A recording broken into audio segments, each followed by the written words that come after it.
What's going on, everybody? Appreciate y'all for tuning in. Got another edition of the Passion and Precision podcast with myself, co-host Jory. Appreciate all of you for tuning in. We will be talking about some NFL, some NBA, and some March Madness tonight. So before we get into all that, I always got to introduce the co-host, Jory. What's going on? Jory Sports Stories. Nothing much. It's been a long week. Excited to talk some sports. Have been able to catch a little bit of March Madness. A little bit. Enough to see that Missouri didn't show up, which was typical. Right. Yeah. It's been somewhat of a mild opening weekend so far. Well, opening round, I should say, because we got round 2 coming up tomorrow and Sunday.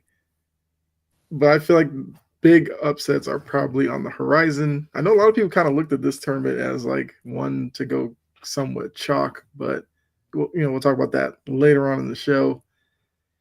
Like I said, got that. In terms of NBA, we'll talk about a certain player trying to position themselves for a postseason award, and a team that's just I like it might be one of the biggest dysfunctions within the league. And we're gonna start with NFL with some offseason news, and because free agency has dried up a little bit, there's still some big name free agents that are out there. Diggs is going on visits. We had Rodgers do a visit, which I think we should start with Aaron Rodgers. He visited with the Steelers, left, no deal imminent, but he visited them. Another destination, the Giants signed Jameis Winston today. We had Cam Hayward, prominent member of the Steelers, come out and say, tired of the organization waiting on Rodgers. You either want to be a Steeler or you don't. Where do you think this year? Some people thought he retired.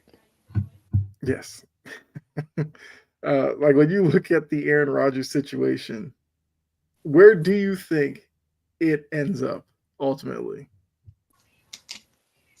I hope he end up on his goddamn couch at this point. Like, bruh. He's gonna take his sweet time. Mm-hmm. And that's fine. Be like the Giants. And he's gonna capture every single reaming minuscule of attention while he does so well.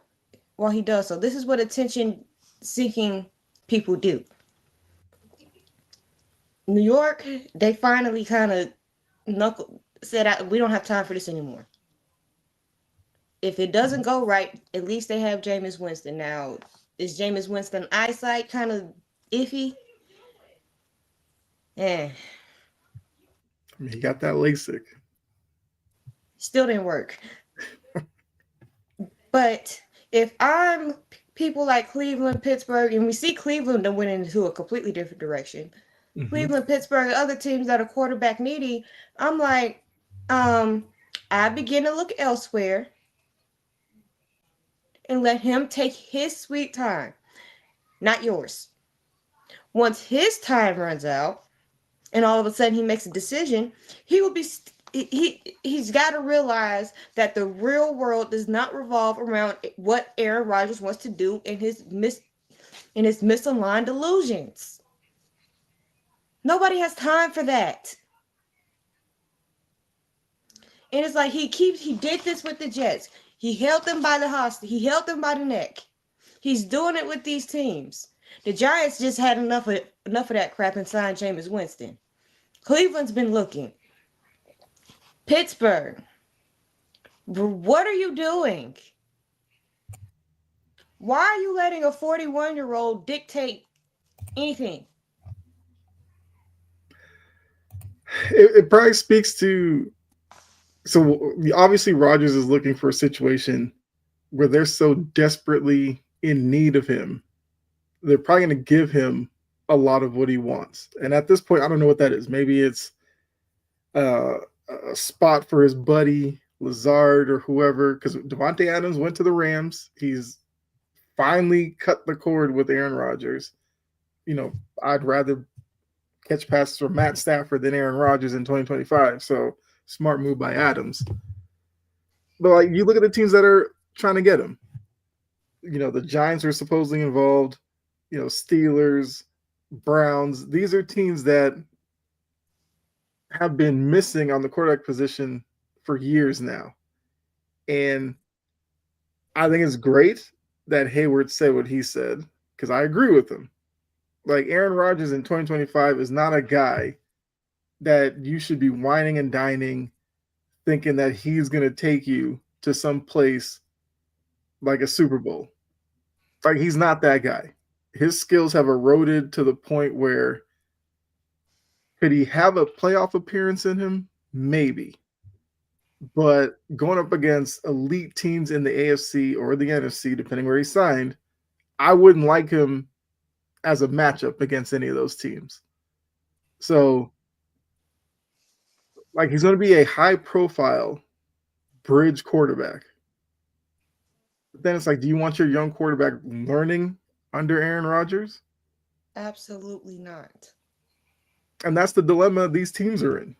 Because I would want Aaron Rodgers' intellect without all that drama. And you can't separate the two, so no. Right. Yeah, that's where Aaron Rodgers is right now. He makes more noise for the drama and everything that he brings than necessarily his play on the field. And the thing about it is 2 of those 3 teams have putrid front offices. Mm-hmm. Like Cleveland, the reason why they keep missing on quarterbacks is because they had one and then they let him go because he broke his shoulder and played terribly on a broke shoulder, or did whatever he did to his shoulder. And then you play Julio without him playing a snap. $235 million. Fully guaranteed. And then you turn around and do the exact same goddamn thing with Myles Garrett. When you're nowhere near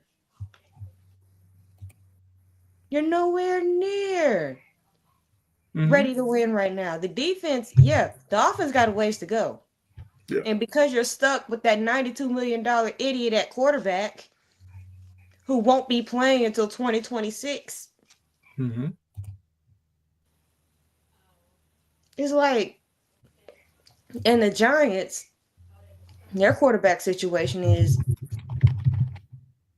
also weird, of their own doing. Who told you to pay Daniel Jones that?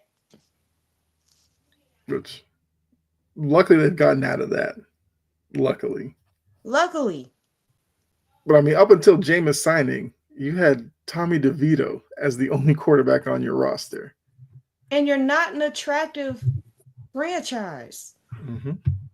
For as much talent as they may have on that roster, that's debatable. But they're not an attractive franchise because what have they done? Other than waste Saquon's time. And mess around and make the playoffs once where they promptly got bounced. Or did they beat Minnesota? They beat Minnesota. And then promptly got bounced. Yeah. Yep. They beat old Kirk 2 Chains. Yeah, so it is basically a battle of desperate teams for Rodgers' services, and I think a lot of that ties into the draft outlook on the quarterback position. Because look, the consensus is Ward 1, Tennessee, which is not the best news for the Giants sitting at 3. Because then the Giants at 3 were hoping Ward doesn't go 1, maybe goes 2 to Cleveland. If they take Shedeur at 3, sure. But now it could line up that, like I said, Ward goes 1. What's stopping Cleveland from taking Shedeur at 2? And then the Giants are left there where, Jackson Dart is flying up draft boards, but you're not taking Jackson Dart number 3. And Now the Giants are now hoping that the Browns don't go quarterback at 2 because they were so in love with Cam Ward and take Abdul Carter instead. And then that allows the Giants to take Shedeur Sanders. Like the Giants are, they're going to be sitting there draft night just hoping and praying that it falls for them that way. Because if it doesn't, I don't know what they do at 3. They gonna mess it up. I mean, would they take Travis Hunter? I don't know. If I'm Travis Hunter and Abdul Carter, I want to stay away from the Giants.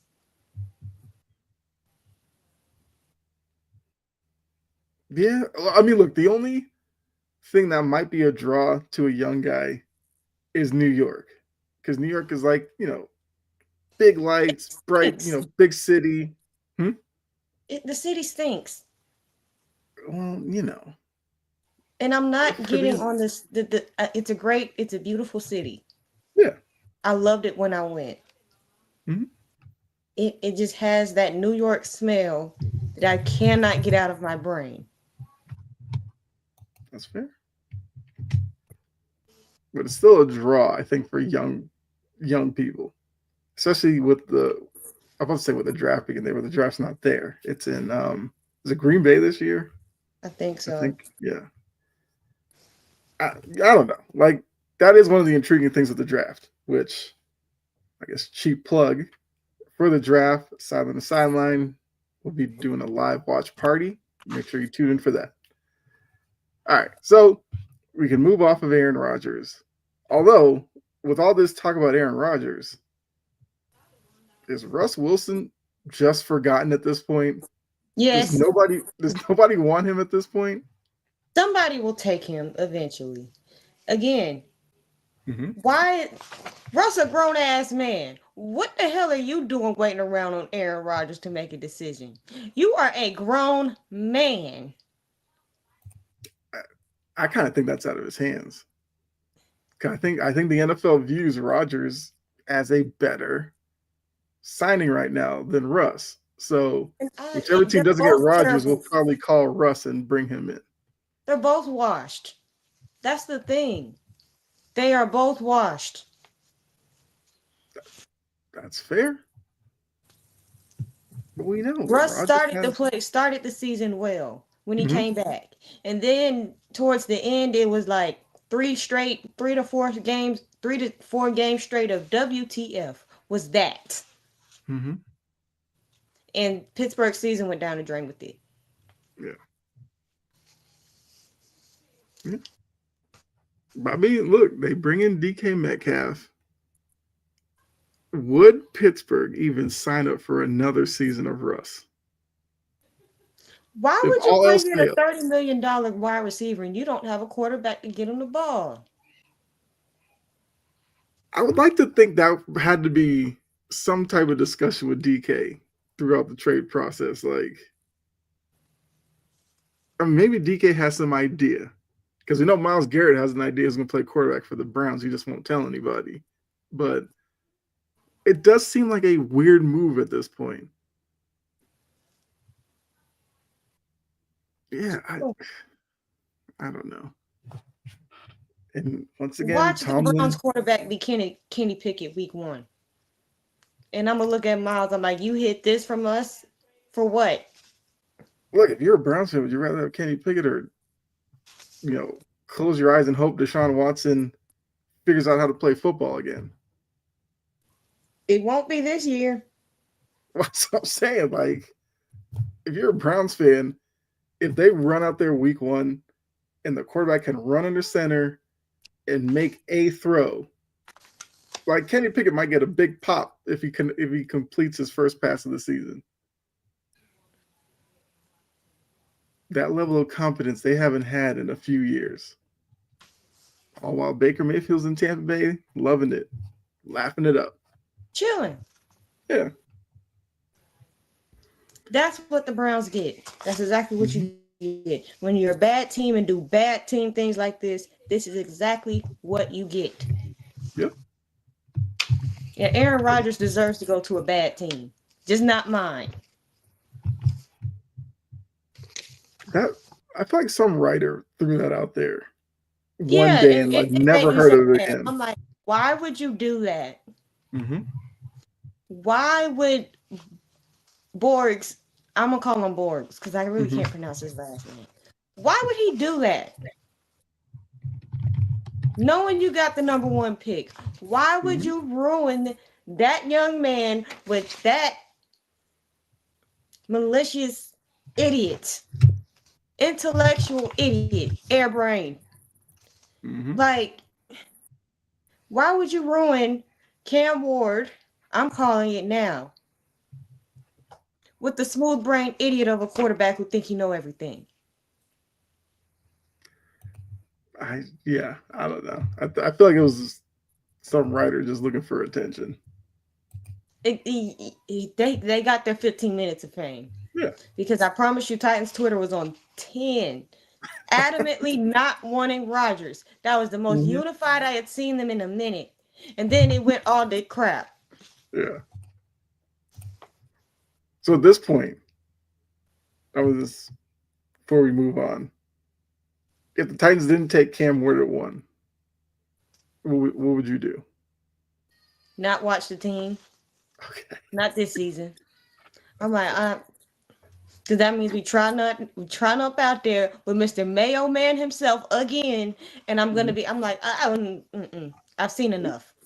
Okay. I was just wondering. I will find me another team for the 2025 year and try them again next year. Okay.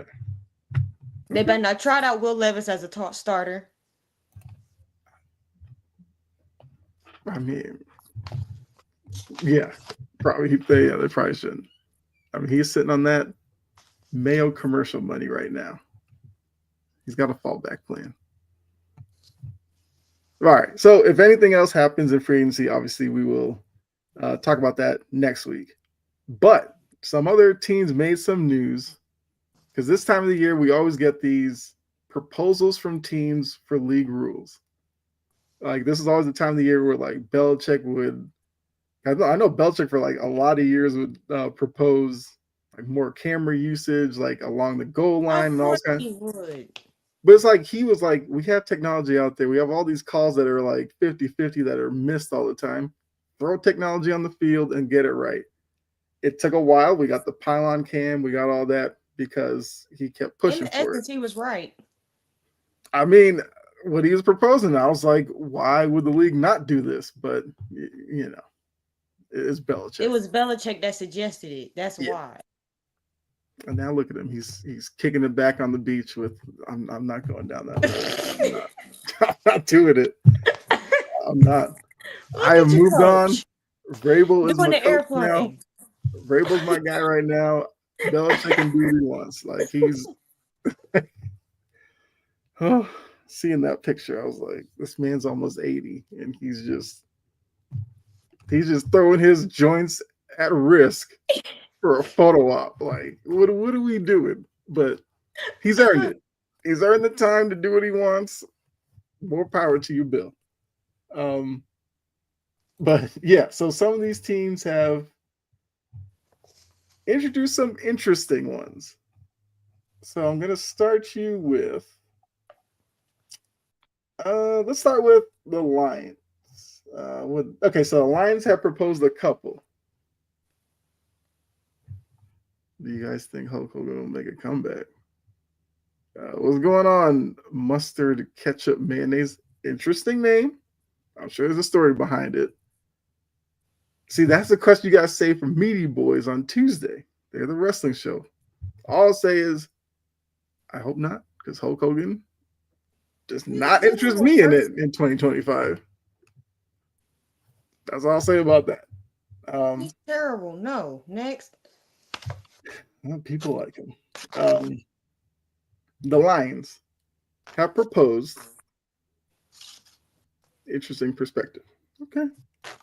The Lions have proposed that offenses should not get an automatic first down if the defense commits an illegal contact or holding penalty, which are 5-yard penalties. So they would rather just be like I guess if it happened on first down, it'd be 1st and 5 and not 1st and 10.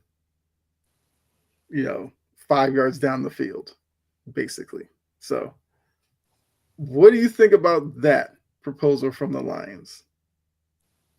And it's only because they lead the league in defensive holding and those type of penalties since 2019, 2020. That's the only reason why they are proposing that. Cut the crap. Yeah. I mean,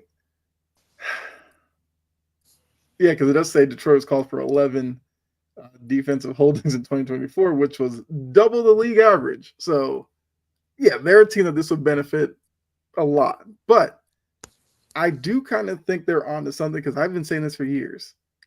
I hate that pass interference is a spot penalty. I feel like it should be the college rule where it's just 15 yards. I do think it's interesting when you think about illegal, contact and holding and all that on the defense. Like a lot of times they're bang bang plays, and I wouldn't mind if it was, like a 2nd and 10 that happens. It's 2nd and 5 instead of just 1st and 10, and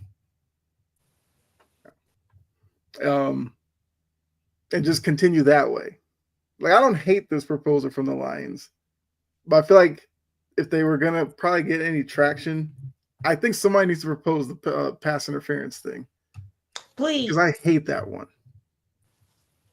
Before we do all of this, can we please get instant replay on roughing the passer?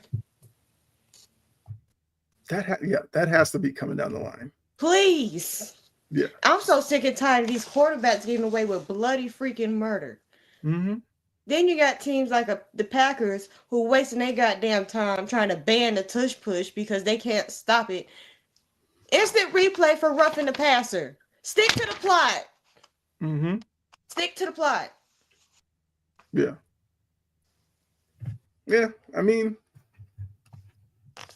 sorry, I guess we could probably. For a minute. They looked really soft when it came out that it was them who wanted to ban the tush push. Which we can segue into, because like you said, the Packers, in their proposal, they want the language that prohibits an offensive player from pushing a teammate who is lined up directly behind the snapper and receives the snap immediately at the snap. A long way to say they don't want people pushing the quarterback. Well, Baltimore did use Mark Andrews, so technically a tight end, but Green Bay basically wants it that anybody lined up under center, no pushing them, because I know some people said on defense, you can't have linebackers push D linemen. So it's bringing the defensive rule to the offense. Are you a fan of this proposal? They're not slick. We know why you're doing it because you can't stop it. Maybe, didn't they revise it? No, that was the revised version because the first version was to outright ban it. Mm-hmm. Maybe because it's not a bad idea. Because I see why defensive players would be upset about that. Because it's not fair. Because if you look at it on the defensive side, player side of view, if we can't push our players to help make a tackle or do that, why should you be able to push the quarterback into the end zone? Mm-hmm.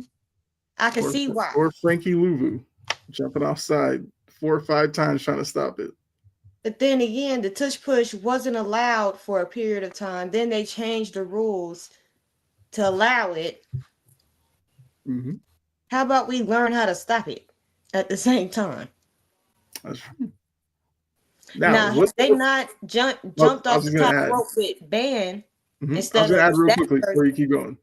The proposal also says if it goes through, that if a team tries to do a tush push, it's a 10-yard penalty on the offense.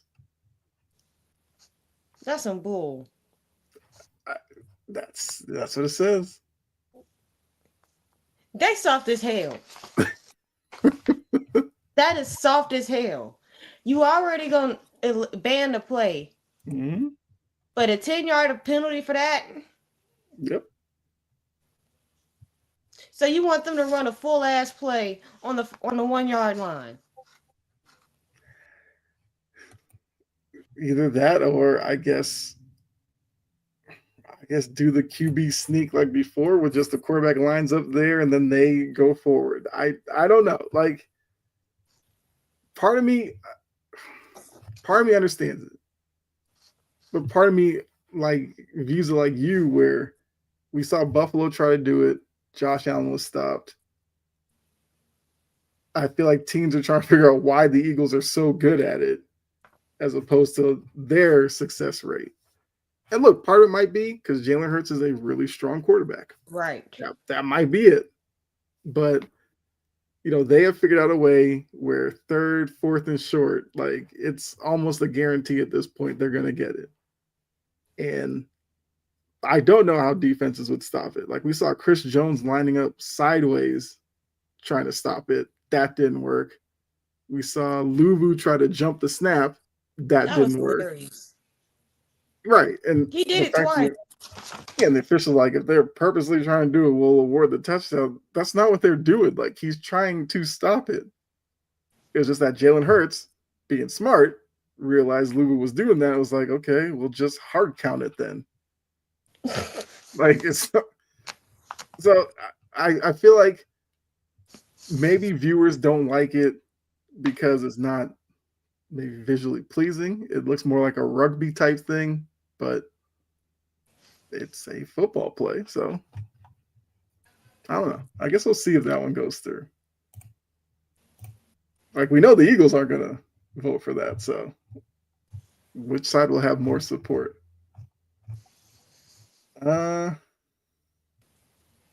Okay, so the Eagles have their own proposal. They want the playoff overtime rules to be used for regular season games. So I agree. Okay. I feel like that one probably will go through very easily.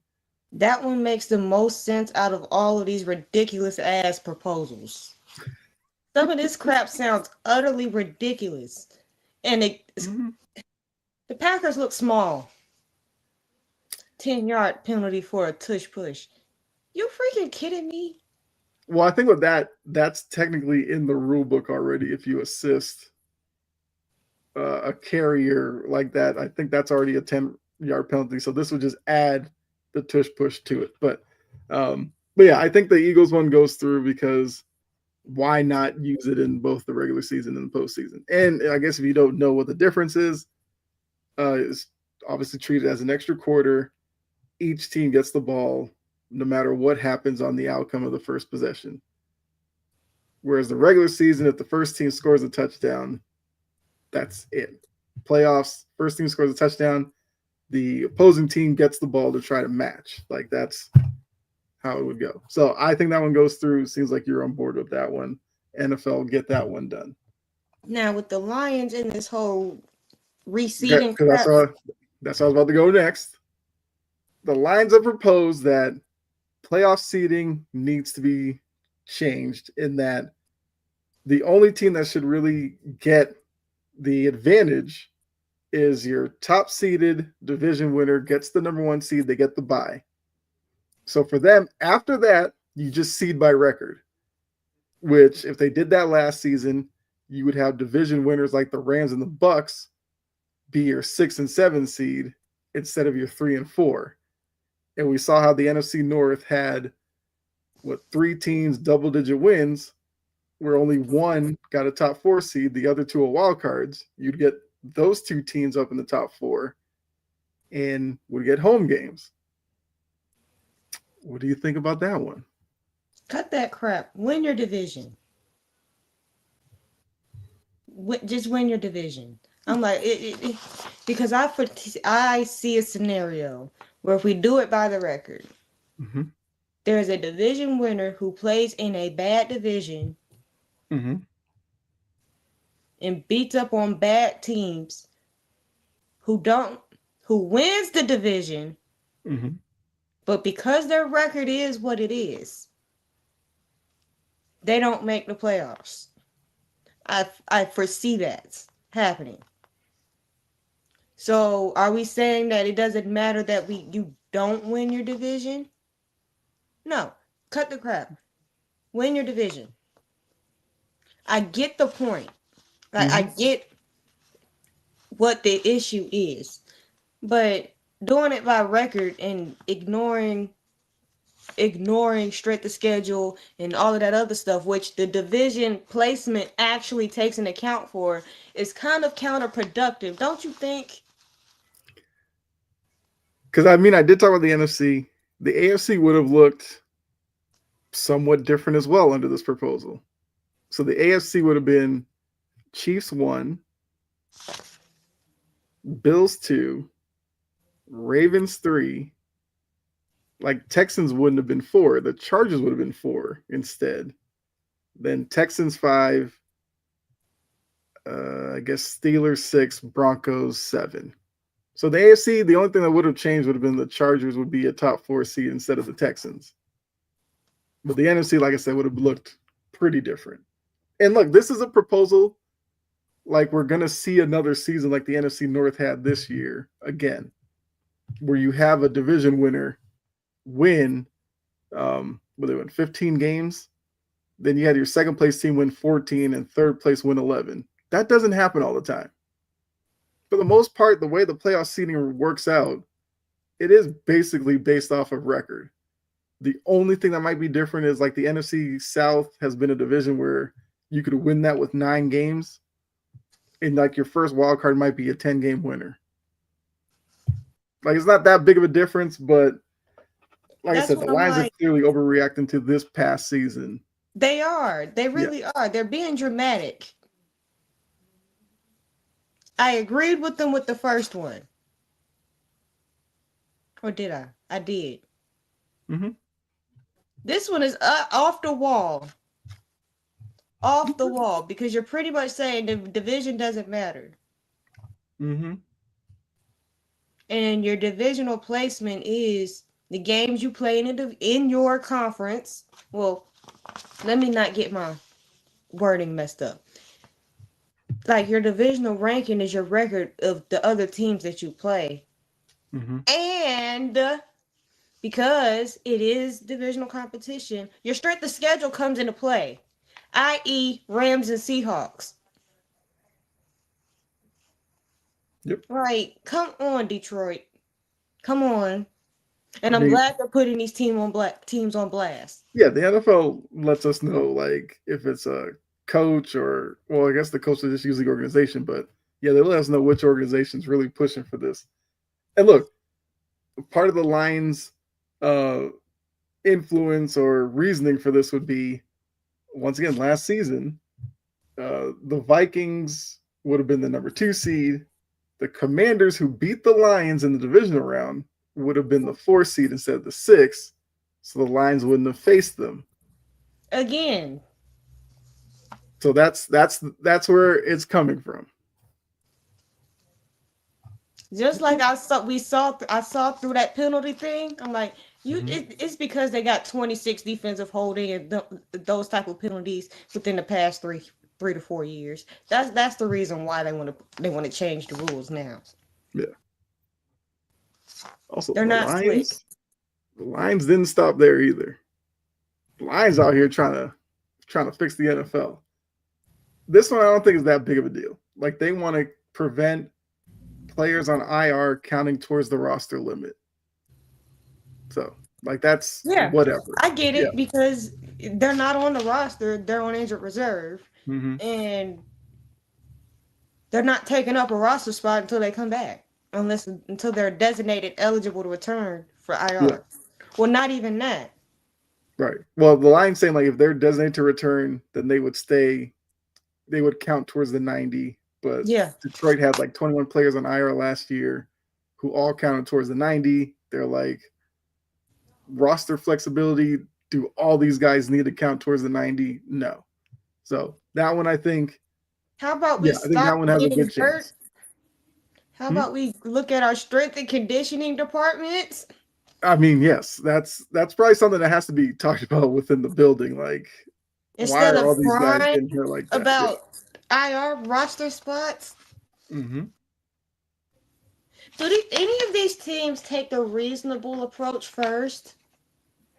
Maybe we have an issue instead of it's a league-wide issue and we need to change the rules. That's a little bit dramatic, don't you think? Yeah, but I also think that one Now probably the has a good chance. Steelers, they Yeah, gonna proposed have to go to one. them too. Because the Steelers want okay. So we know that we have the tampering period that happens before the league year starts. Apparently for Pittsburgh, that's not enough. Not good enough for them. So the Steelers are proposing a rule change where teams could directly contact free agents in the 2-day legal tampering period before the start of the league year. The Steelers are proposing that each team has one video or phone call with their free agent during that time and allow teams to schedule traveling arrangements for free agents during that time if they come to terms on a deal. So they basically just want free agency to just start earlier. They done Like lost their they goddamn basically just mind. want get rid of the tampering period. Let's just start free agency then. What's the point of having an illegal tampering period? What's the point? And then if you do that, you're gonna have a whole bunch of teams complain about how they don't have an ample opportunity to try to retain their guys and negotiate. Mm-hmm. That's what's gonna happen. Pittsburgh looked like a goddamn fool with this one. I'm like, you kidding me? What more do you want? You gotta wait a little bit before you can tamper. Yeah, they basically just want to bypass. It's not that long. Yeah, they just That want to you have bypass to the wait. agent part of this. Because in the tampering part, you're talking to agents instead of players. They'd rather talk to players instead of the agents, basically. But like you said, you just wait a couple of days and then you talk to a player anyway. Exactly. Just wait 48 hours. It's not that freaking hard. Again, with these dramatic ass proposals. Yeah. Y'all can't wait for 48 hours. Y'all want to spend, y'all just want to start free agency whenever, huh? Mm-hmm. Bump everybody else and what they got going on or whatever type of deal they're trying to negotiate. You just want to lock in is ASAP. Yeah. Yeah. I don't know. That might be a proposal that teams would kind of look at it and be like, is this necessary? Probably is this not. serious? Yeah. And I'm like, I think Pittsburgh is a well-run. They're a respected organization. They're a well-respected organization. Yeah. They look so unserious with this because this is silly. You kidding me? You wasted the ink out of a pen to write this up. You wasted paper printing this crap out. It sounds ridiculous. You sound stupid. You can't wait 2 days. Mm-hmm. You sound like a toddler. Yeah. Why don't we do it now? Mm-hmm. Yeah, I don't know. I don't get that one. Last one, the Commanders. This one's a little interesting as well. The Commanders want teams that have qualified for the playoffs to be able to send scouts to games that involve potential postseason opponents over the final 2 weeks of the regular season. So they want to cheat. Because currently teams that could host a game in the wild card round are allowed to turn down scout credentials from other teams over the final 2 weeks. So they want to kind of take that out of the team's hand and be like, we're sending people, you can't do anything about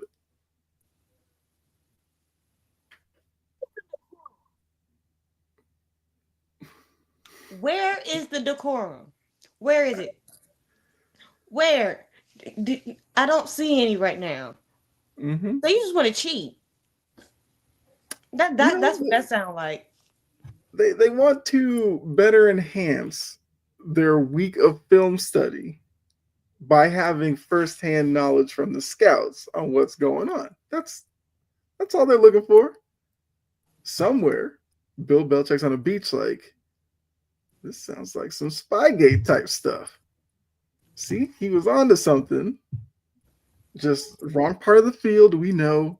But if they'd had this then, he wouldn't have had to do what he did that other teams were doing. I thought the Commanders were a reformed organization. I mean, it's like I see where they're coming from, but it's also like you at that point have had 18 weeks where you have a bunch of game film on these teams. Like Exactly. at that point, is it necessary? Well, I don't know. Like I feel like it's completely unnecessary. You have 18, 16 to 15, 18 to 17 games worth of film you can study on all 32. mm-hmm.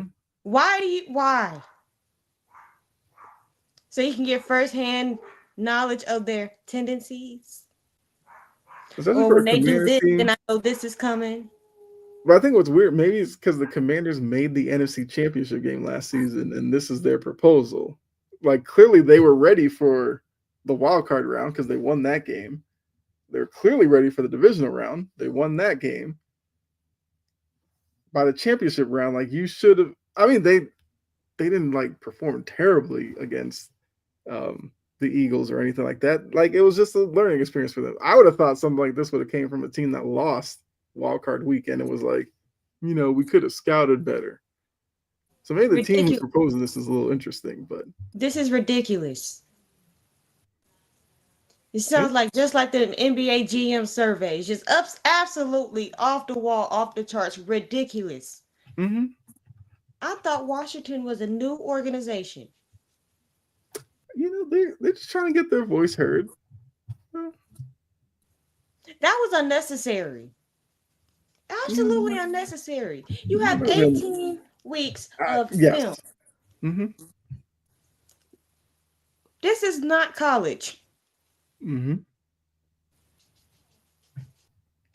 Look, these teams propose interesting things. I mean, I didn't see the Patriots attached to any. Once again, Bill would have thrown something out there if he was still there, but he's on the beach, chilling until college football kicks off, and then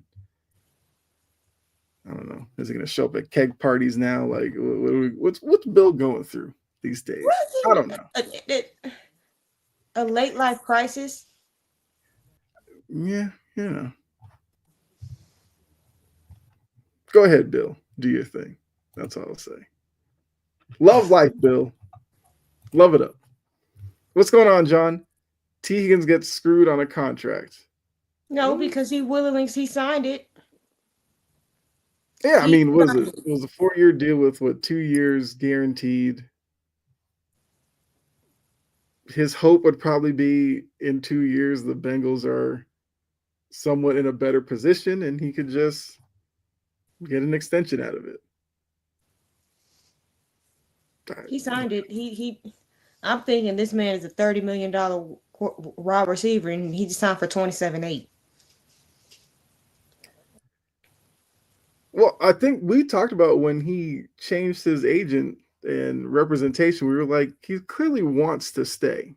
Right. Like that was the obvious thing. Like he didn't want to leave Joe Burrow. He didn't want to leave Jamar Chase because Jamar Chase takes a lot of attention off of him and allows him to put up the numbers that he does.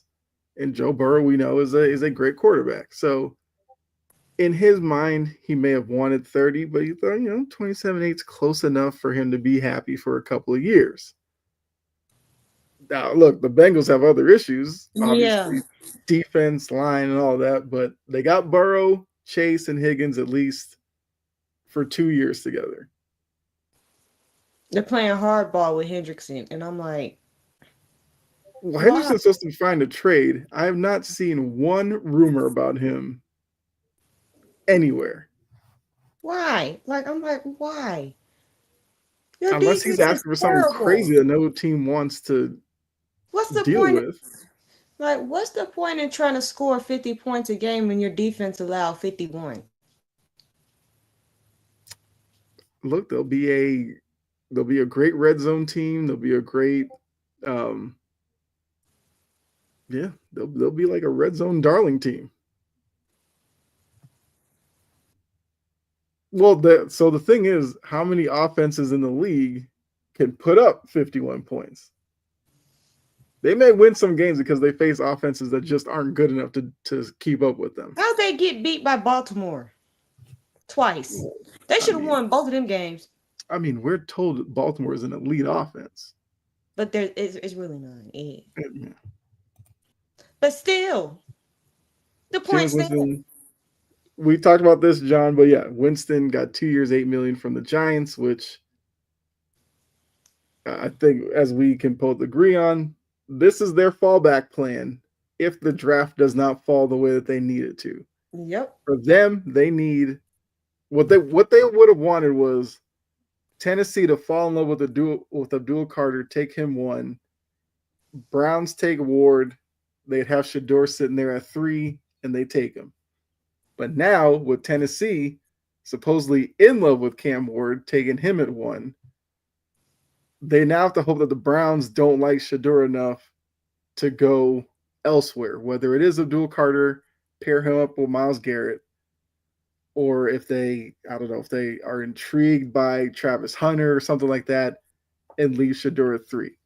Their worst case scenario is Cam Ward 1 to the Titans, Shador 2 to the Browns, and they're stuck there with Jackson Dart, who's climbing boards but is not good enough to be taken 3rd. And what do? So Winston has won games in this league. He's lost a lot of games in this league. Yeah. He at least is more capable than Tommy DeVito. Tommy DeVito cannot be your only quarterback on the roster going into draft season. That's a disaster. So worst case, Jameis Winston's your bridge quarterback. If they have to draft another quarterback like later, like in the 2nd round or something, there's no pressure to start that guy week 1. You have Winston. That whole Jackson Dart thing got Daniel Jones 2.0 written all over it. I am seeing him mocked 9th to the Saints. Like if the this is after a combine where he looked okay, but it's just like all the way up to 9th.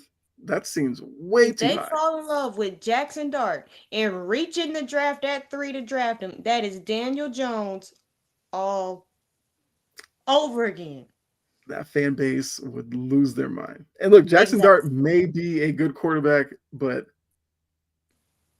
you take him at 3 as opposed to, let's say, him going 9 to the Saints. Like, that's a big difference in expectations and everything. And look, New York versus New Orleans, that New York media is going to expect him coming in at 3 to be ready to go. Right. To be, I guess, Drake May this past year, who was the number 3 quarterback, or be Caleb Williams or Jaden Daniels. Like, he's going to have to be something like that. And that's probably not fair to Jackson Dart and those other guys in that locker room. I mean, John, look. Heard my spill on Levis earlier. Yes. Jory's gone through this with Levis. Jory's at the point where she doesn't want the guy under quarterback next season. She's in on Cam Ward, number 1. Which, like I said, they're saying Cam Ward could be Steve McNair. Like, you're getting that at number 1. Why would you pass that up? I'll take it. All right. See any other proposals? Yeah, that was all the proposals. I mean, there is one more. It's like, this one's a longer list. Eagles, Commanders, Vikings, Raiders, Ravens, Browns, and Texans want extra time to repair K-balls. That's their proposal. Like, that one, yeah. What's a K-ball? Oh, this is just the balls used for kickoffs and field goals. They want extra time to, like, I guess, work on them and wear them out, work them in so they're not, like, slippery and all that. Yeah. Because a lot of times kicking balls are, like, brand new, and, like, punters and stuff might have a little bit of time to kind of work them in so they get, like, a grip and all that. They just want extra time for that, basically. Maybe the Ravens are in there because they're saying that's why Justin Tucker was off last season. He didn't have enough time with the ball. That's it right there. Don't get me started with that organization. Yeah. Okay, so John's throwing out some draft predictions here. Telling you another diamond in the rough no one's talking about is Dylan Gabriel, Bo Nix 2.0. Dillon Gabriel is an interesting guy. It's interesting. 'Cause I feel like his stock was higher like 2 years ago, and now it's like he's an afterthought. I saw a couple of throws at the combine from him that had me kind of, but I think Dillon Gabriel, yeah, I think he's the guy who, if you draft, he'd probably go maybe second round, maybe second round. I think he's a guy that if he's out there in the right situation, could win you games in the NFL. I don't think he's a great quarterback, but I feel like, yeah, Bo Nix might be a good comparison. Like, Bo Nix was a guy, people thought Denver was crazy to target him as high as they did, and then look how their season went. His coach wanted to know. Yeah. He started off a little rough, but as the season went on, like, he looked like a good NFL caliber starting quarterback. So, that's all the team proposals. So we can move on. Bottom line, to sum it all up, yep, these teams are full of crap. Okay. Yeah, probably. I mean, they're just throwing it out there, seeing if it catches on. Let's go NBA. I actually kind of wanted to start NBA, but got wrapped up in NFL. So NBA, all I really want to talk about is Draymond Green came out the other night, told the world and everybody was listening, why is he not being talked about for Defensive Player of the Year? And I think this is probably, well, this led to like First Take or NBA Today conversation where, Kendrick Perkins threw out SGA should be in the conversation. Basically, Defensive Player of the Year now has turned into an award where a lot of the top contenders aren't going to qualify to get the award. So now the race is like Mobley, who was going to be in it anyway, but it's like Evan Mobley. I think Draymond was in the conversation. He was probably a lot lower if all those other guys were qualified.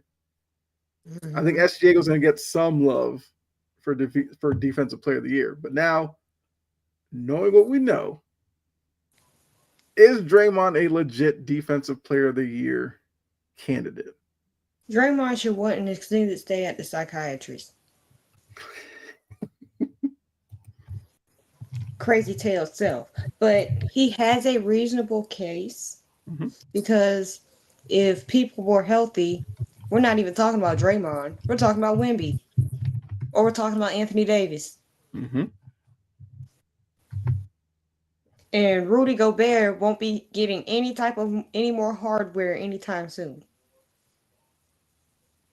But then I look at anybody else, maybe look at the Eastern Conference. I love what Evan Mobley's been doing. And Evan Mobley is absolutely the favorite right now. Mm-hmm. He's better than Draymond right now. I would have Mobley ahead of him. Yes. I wouldn't. I think he's delusional when he say he could win it, but I'm not. It's not delusional to think that he should be a finalist. Mm-hmm. I do agree with that. Yeah. So I pulled up a stat, and I think this is an interesting one. So I just pulled up like individual defensive rating for the 2025 season. So obviously, labels each player as, I guess, how good of a defender they are and attaches a rating.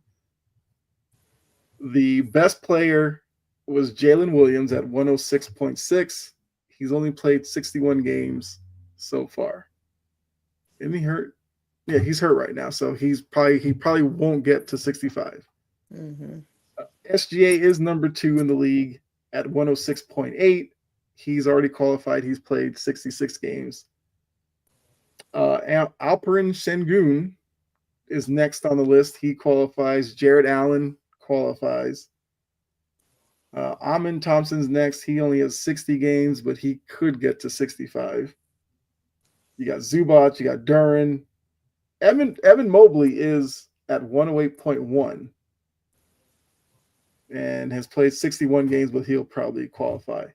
But it's like Giannis doesn't qualify. Rudy, could qualify. You got Lou Dort, my guy Tatum, but he's not in the conversation. But I'm just saying, like, I don't even. Where is Draymond on this list though? I just realized that. Exactly. Draymond's not even in the top 25 in this. Which, I mean, it's not like the end all be all for defensive player of the year, but I just thought it was interesting that Draymond's not like top 10 in this, top 20, or top 25. He can cut his delusional self out. That's right there. Now it makes me kind of want to know what's Draymond's defensive rating. Because if it's some really high number, then yeah, he needs to sit down.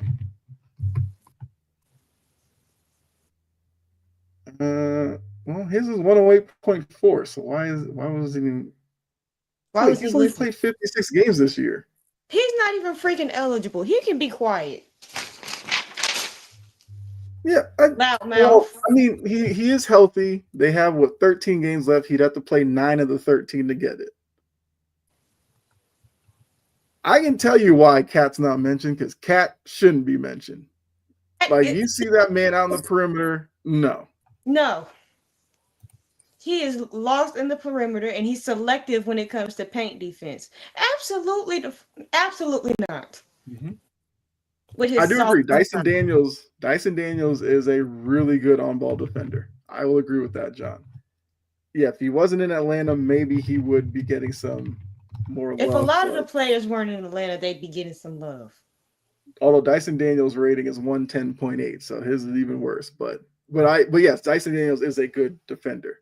And part of Dyson Daniels' rating is going to be on a team of kind of non-defenders. He stands out. So, yeah. But Miles Turner, I mean, Miles Turner was like a hot name like 2 years ago. Not so much anymore. He plays for the Pacers, right? Mm-hmm. Right? What Pacer do you know is known for their defense? Miles Turner's rating is 112.6. So his is even higher. So, other than Siakam, what Pacer do you know is known for their defense? It damn sure ain't Halliburton. Actually, well, Nesmith is a little bit, which is weird because Nesmith is supposed to be like a 3-point marksman and turned himself into a pretty good defender. Also, on the subject of Miles Turner, his numbers, he averages 16 points, 7 rebounds, 2 assists, 2 blocks. Why is he only averaging 6.5 rebounds a game at like 7 foot tall? That's always been my issue with Miles Turner. Brook Lopez is kind of the same way. He's not a big rebounder, but he's 7 foot tall. E is for effort. Yes. Rebounding is effort. Mm-hmm. Yeah, Miles Turner, get your rebounds up. That's crazy. You should not be 7 foot tall and only averaging 6.5 rebounds. You can do that in a quarter. Yeah. Well, we transition off of that to the Phoenix Suns, the team that we always love to talk about. The Suns are in the midst of a season where they're probably not playing quality unless they can catch Nico's Mavericks, who did get some good news today. Some of their big men are alive and well and are actually going to step on a court and try to come back because they're a team that's devoid of big men right now. For the G League. So at 80, Lively. Was it Gafford too? I think. For the G League. Right. But at least they're going to step on a court and could potentially come back at some point. But even with all of that, the Suns are still in 11th, have not been able to pass Dallas because the Suns have their own problems where now they have Kevin Durant arguing with Budenholzer on the sidelines. Like it is a complete mess down in Phoenix. And look, if you're a Suns, well, actually, I take that back because the Suns are now tied with the Mavericks for 10th. So they might actually make the play-in after all. But they're 33 and 37. You have Kevin Durant, Devin Booker, and Bradley Beal on the team, and you're not a 500 team. How do they get out of this? Does Budenholzer keep his job after this year? No. I think once we see you and Durant arguing, we know the team would side with Durant over you. Like, you might as well put the box on your desk, have it ready to go at the end of the year. But Yeah. it's like, who really should be fired? It's the GM. Yes, I don't know how he still has his job. Because I'm like, this relative impunity and complete and utter ineptitude is what gets people fired. Budenholzer's going to get fired. Mm-hmm. James Jones should get fired. Mm-hmm. Kevin Durant is about as good as gone. They're going to fire a coach. Kevin Durant is sour. He wants out. Mm-hmm. He's not going to say it directly because he's an indirect idiot. He's an indirect person with Twitter fingers. Mm-hmm.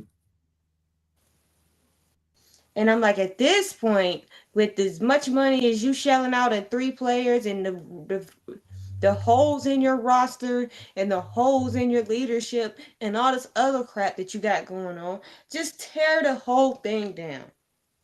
Let's stop putting Band-Aids on Swiss cheese. Do not actually know that's not the same. It's really let's stop putting Band-Aids on bully holes because that ain't gonna stop nothing. But either or, same effect. Mm-hmm. Bad roster construction has gotten this team into this mess, and a putrid front office has done absolutely nothing but exasperate it. Mm-hmm. Tear it down. Trade Booker. Collect all assets you can. Mm-hmm. It's time to rebuild. This is a mess. Mm-hmm. And those Booker rumors aren't going to go away. I've seen a lot of people who think Booker is going to end up in Houston, which I think if he does, makes Houston interesting going forward. But the one piece that they want to move is Beal, but they can't. So I agree with you. If they wanted to fix this, you put Durant, you put Booker out there, see what they bring you. Unfortunately, you have to ride out Beal's contract, but I don't know. Maybe if you get rid of those two, maybe you do the whole, cutting Beal and spreading his remaining contract out over a few years or something like that. But yeah, the situation in Phoenix does not look good. And John says, if you look at the Suns schedule, he wouldn't be surprised if Portland passes them. I'm glad you brought up Portland, because a lot of this downturn started with, Monty Williams and him and DeAndre Ayton can't see eye to eye. DeAndre Ayton gets moved off. Would you like to guess what DeAndre Ayton's numbers are in Portland this year? A lot better than what they were in Phoenix. He's only played 40 games, has had an injury-riddled season. He's averaging 14.5 points, 10 rebounds a game, with a block. If you're Phoenix, you could probably use numbers like that right now. Mm-hmm. Because I don't know let me see, what's Nurkic averaging? Where is he? Nurkic has only played 25 games. But Nurkic was averaging 8.6 points, 9.2 rebounds. So yeah, like DeAndre Ayton, clearly won that. But so he said, look at the schedule. He thinks Portland could pass Phoenix. And I'm not gonna lie, if Portland made the play-in, I'd rather see them in the play-in than Phoenix. Because Portland is not a great team or anything, but like Scoot Henderson has had a bounce back year. Mm-hmm. He at least gives you some optimism going forward. But here's the Suns schedule. They have the Cavs tonight. Then they have the Bucks, Celtics, T-Wolves, Rockets. Bucks again, Celtics again, Knicks, Warriors, Thunder, Spurs, Kings. That's how they end their season. Damn. Yeah, Yeah. like their best hope is like, the Bucks are sitting people because they're locked into a playoff spot. Celtics, which they like the Celtics the past couple games, like they'll sit Tatum and Brown and let the young guys go out there, but they've won games still. Mm-hmm. The Knicks will be fighting for something, so they have something to play for. The Warriors, they got to hope like the Thunder have their one seed locked up and they just sit everybody. But yeah, that's a tough end of the season. I mean, I want to see Portland since John wants to say that Portland might pass them. Portland's got the Nuggets, Celtics, Cavs, Kings, Knicks, Hawks, Raptors, Bulls. They'd have to dominate those three. Spurs, they'd have to win that. Jazz, Warriors, Lakers. Okay, they have a stretch in there where they could win like 5 or so in a row and maybe pass Phoenix. So not a terrible prediction by you, John. If it does happen, John, we'll definitely give you credit for it. Oh, hey, Bella. Let's get a little turn of the camera. Yeah, Bella's our unofficial third member of the show. So, all right, now let's go into the bracket before we get out of here. And look, y'all, I'm gonna put myself out there. I'm gonna share my bracket and we'll talk through it. So feel free to roast my picks if you want. What are you doing? What are you doing? Let's move this down here. Let's zoom in a little bit.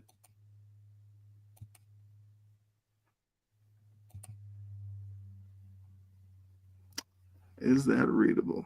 I think it is. All right, so we're gonna talk about like teams who might have been potential bracket busting, and laughing at everyone who said VCU was gonna dominate.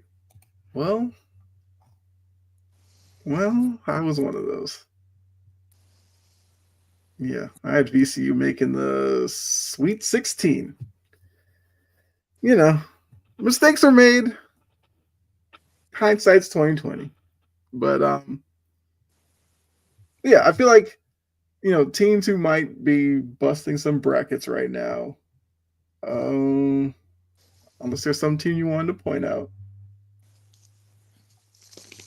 because VCU is one. VCU, there's a lot of people who are loving them as a 12 seed. I mean 11 seed. Sorry. Kansas got knocked off. Kansas got knocked off by Arkansas. That one didn't surprise me. Kansas stunk this year. Mm-hmm. This is a bad Kansas year. I did have that one. Okay. At least I didn't fall into that trap. Kansas used to be my squad back in the day. I used to pick Kansas to win it all like every year.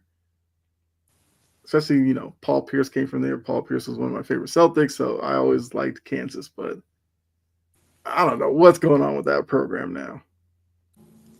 A mess. I mean, it speaks to the parity somewhat in college basketball where, I mean, look, SEC used to be just a football conference, and now it's the best basketball conference in the country. So yeah, because Alabama got in. Yeah, definitely Missouri. Missouri. What the hell was that? I missed the pick for UCLA and Utah State. Missouri losing to Drake. Drake? Say Drake. No.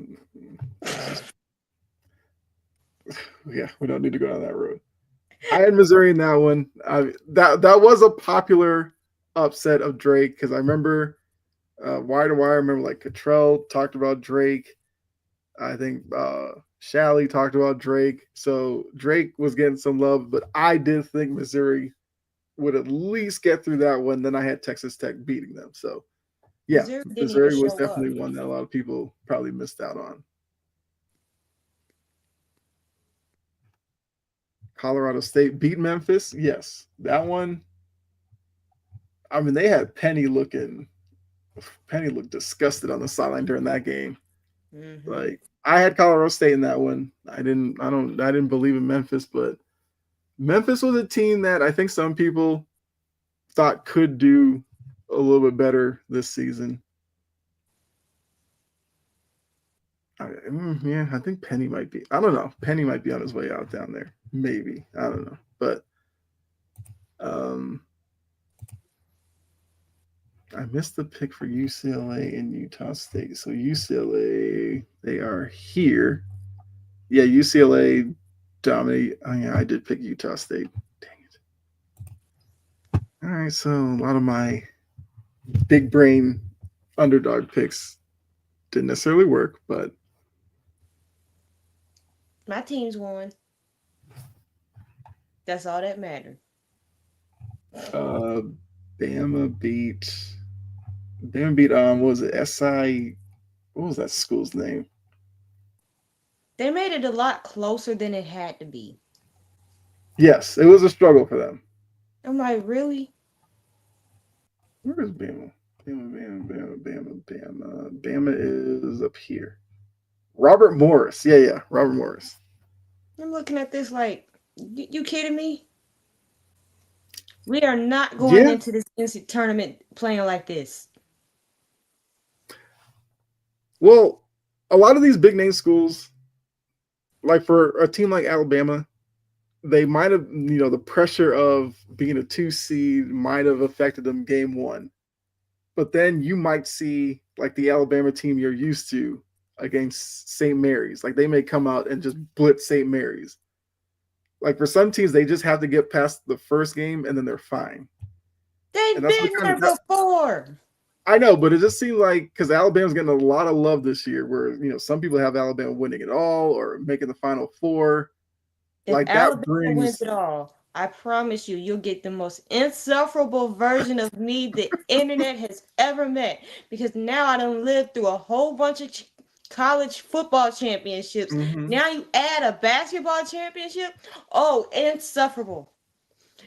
Y'all gonna hate Bama fans after dealing with me. Yeah. Okay. I'm just pulling the stats really quickly. Shooting 29% from 3 doesn't help you. No. 12 turnovers doesn't help you. And you got out rebounded by Robert Morris 39-37. So, that's how Robert Morris only shot 26 from 3, but like that's how a game like this can get a little tight. So, we'll have to see against St. Mary's what they can do. That should be what Sunday that they play. So,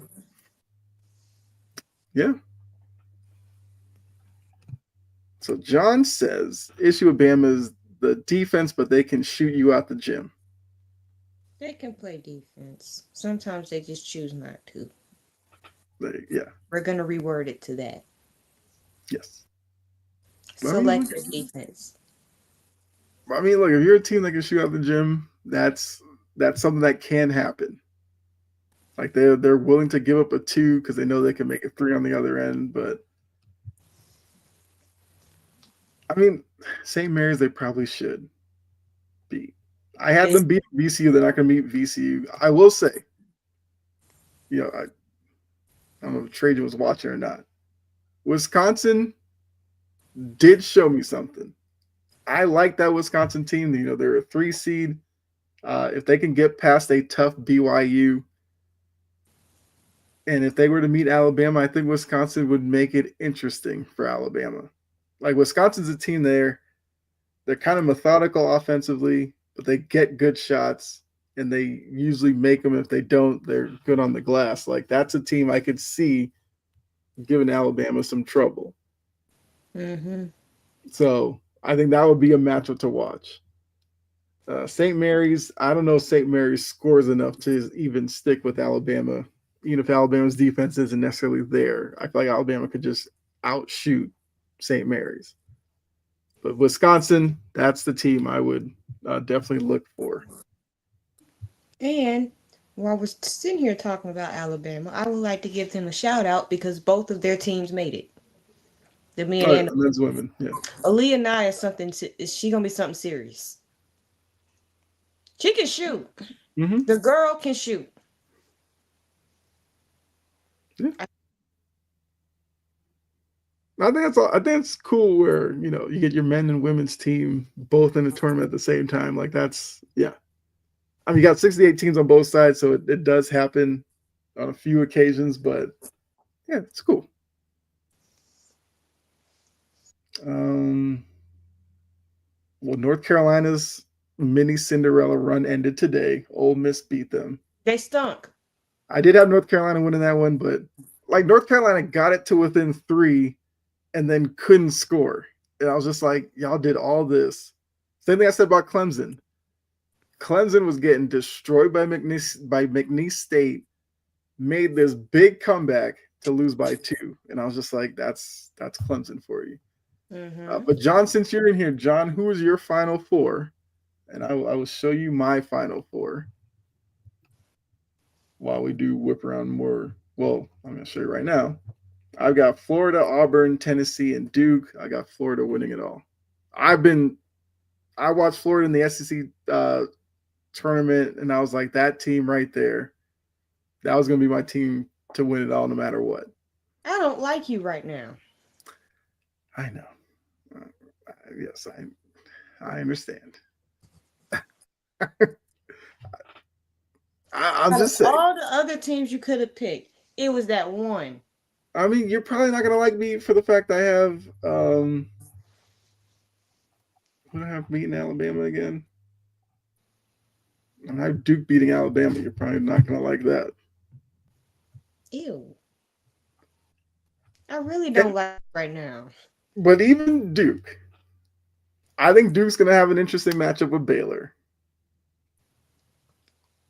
I think if Oregon gets there, I think that could be interesting as well. But I just think Duke finds a way to get to the Final Four. I mean, look, I could have been crazy and had Alabama getting upset or something. Like I got them final, Elite 8.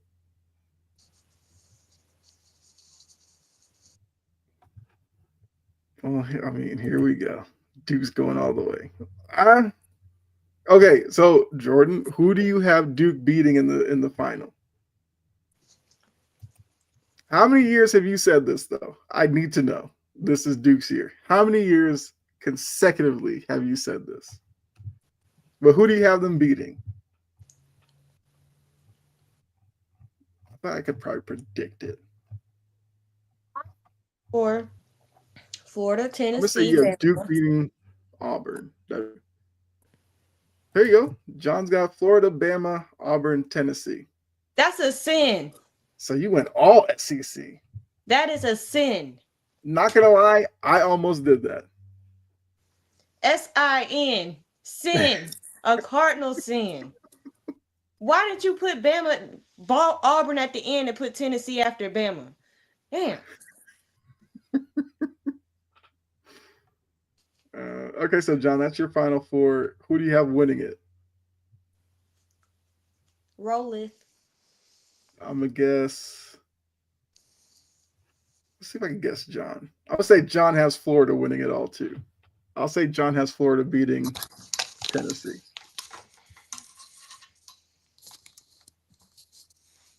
Like I mean, look, if this is the year you're gonna pick all 4 SEC teams, like this is the year. Like the SEC is really good.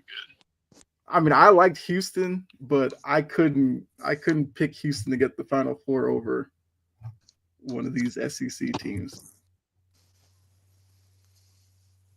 I mean, don't look at my Midwest. I had Clemson going way too far in the Midwest. Like winner, I got Auburn. I've been saying Florida all year. Reverse, like okay, so you got Auburn winning it all.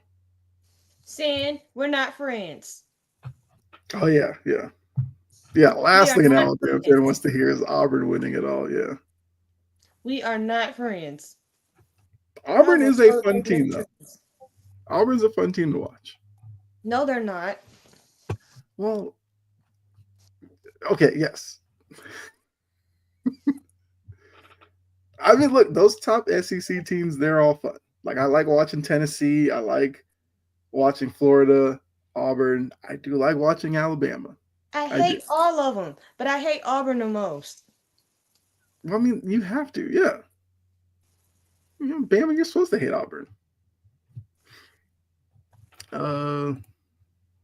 Something special with this year with their center and Proctor. I mean, they thought that with Filipowski last year too. I mean, look, there's a lot of people who have Duke winning it all. Like it's not a terrible pick. Don't wipe. Hold on. I would love to have Auburn versus Duke, Broome versus Flag be a good game, and I hate both teams with a passion. That's right, John. You're a UNC fan, yeah. Huh?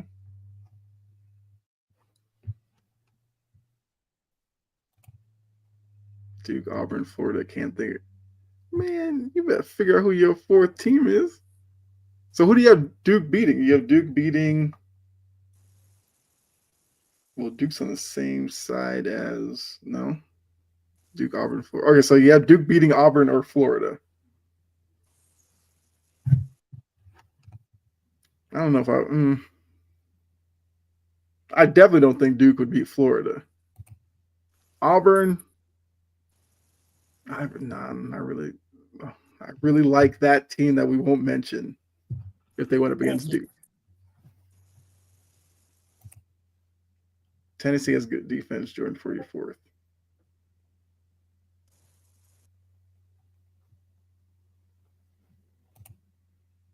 Yes, I'd love to know.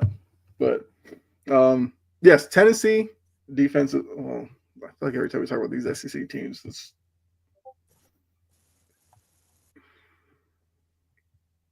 so I guess we'll say that team in orange that we won't mention either does play good defense. I do like their guard play. I feel like when you get to March, guard play usually wins out because you have a couple of dynamic guards like that will take you far in the tournament and like older teams. I think Florida's kind of a more like senior laden team, which usually plays well in March as well. I mean, Duke's going to go as far as Cougar Flag takes them, obviously. And they got up to a good start today, beating Mount St. Mary's. But Baylor next is going to be interesting. Baylor's going to scare Duke this week, hoping for an upset, LOL, bring back some Lehigh or Mercer memories. My only thing with Baylor was I hated how Baylor ended that game. Like they were trying to give that game away to Mississippi State with the turnovers and the 10-second penalty, and I was like, yeah, they have to definitely fix that end of game situations if they're going to beat Duke. But yeah, I wouldn't be surprised if Baylor beat Duke.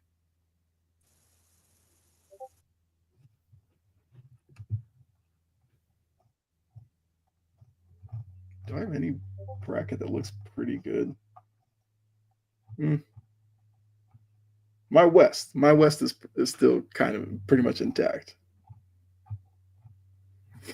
Okay. So I'm gonna do some bracket talk.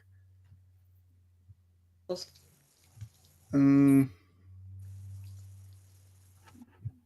think John, I'm about to say, John, if there was like some sleeper team that you had going further than probably most. My team was VCU. That failed miserably.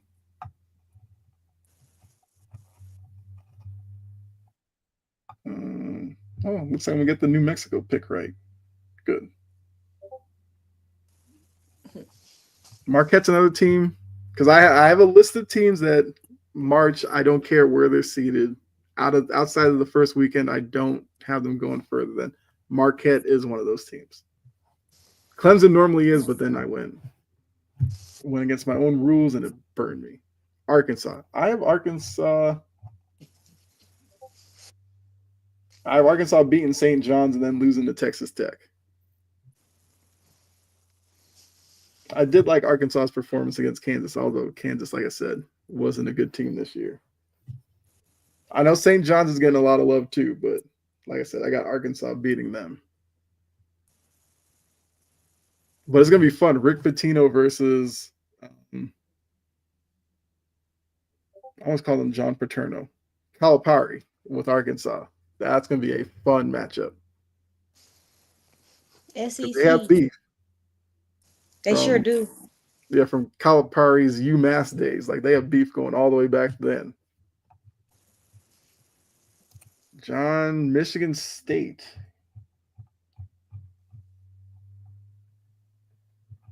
I have Michigan State losing to Auburn. Well, the team with the eagle that we won't mention. The team with two mascots. That don't make no damn sense. Oh yeah, the eagle and the tiger. Also, Gene and I were talking about this, and John, maybe you can answer. Why is North Carolina's mascot a ram? And they're the Tar Heels. Yeah, I've been wondering that. And why weren't they just the North Carolina Rams? Like, I'm just probably some backstory behind that, but just found it interesting. But yeah. So next week we will probably talk more about the women's bracket. South Carolina was impressive. Mm-hmm. So was Notre Dame. Yeah. Notre Dame looked really good. I liked what I saw from them. I mean, South Carolina, it's like, as long as Don Staley's there, like you pencil them into the Final Four. Like they're just that good right now. And she can recruit. Mm-hmm. UNC mascot Ramses, battering ram given to star fullback Jack Merritt. What that got to do with a Tar Heel? Like I knew his name was Ramses. So because of a star fullback.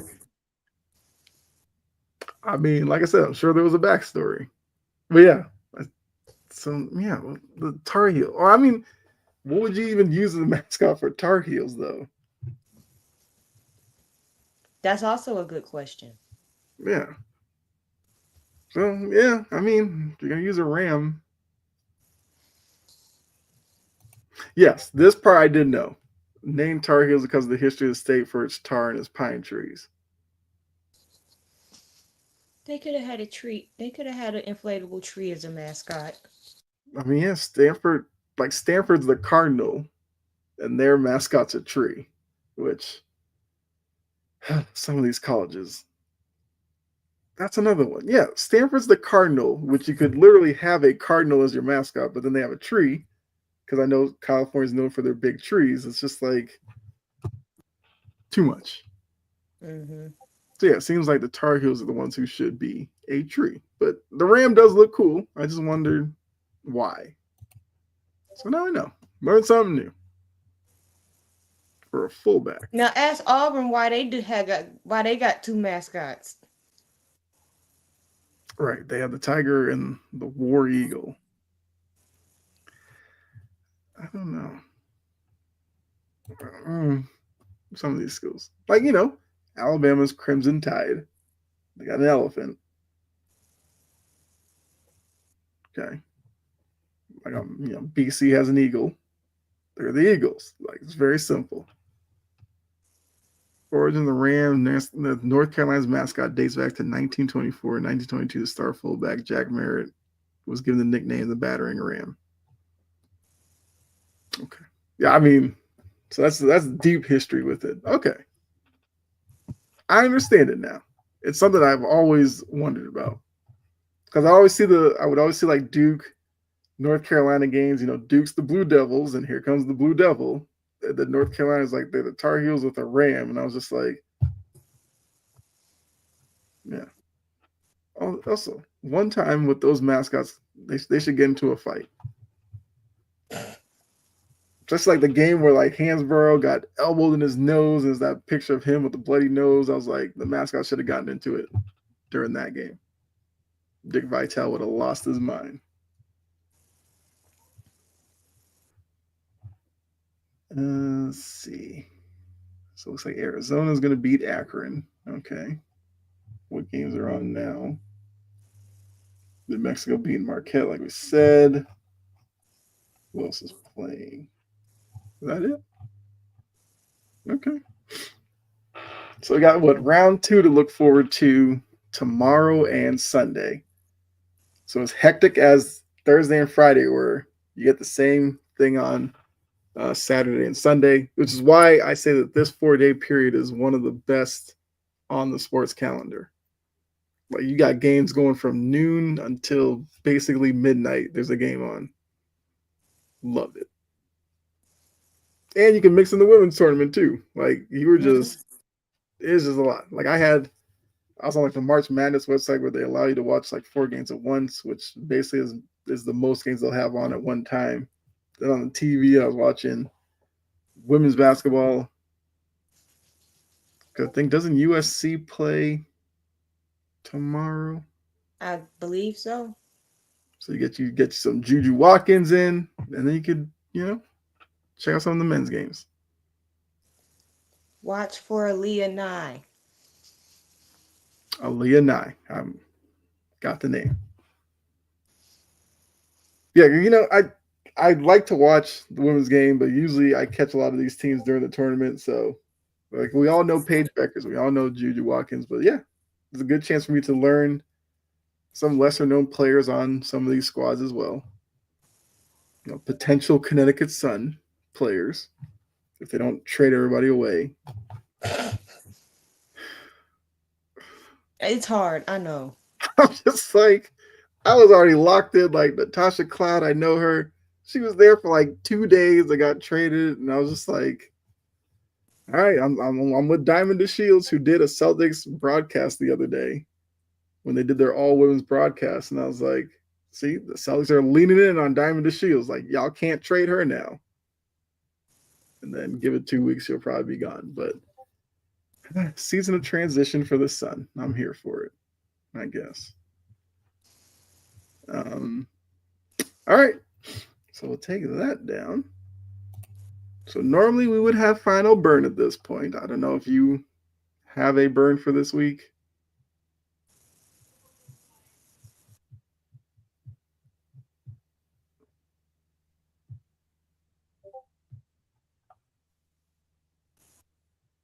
I feel like it wasn't. Bring it back to the NFL. Okay. Are the Falcons and the Saints having a competition of which front office can be the most stupid?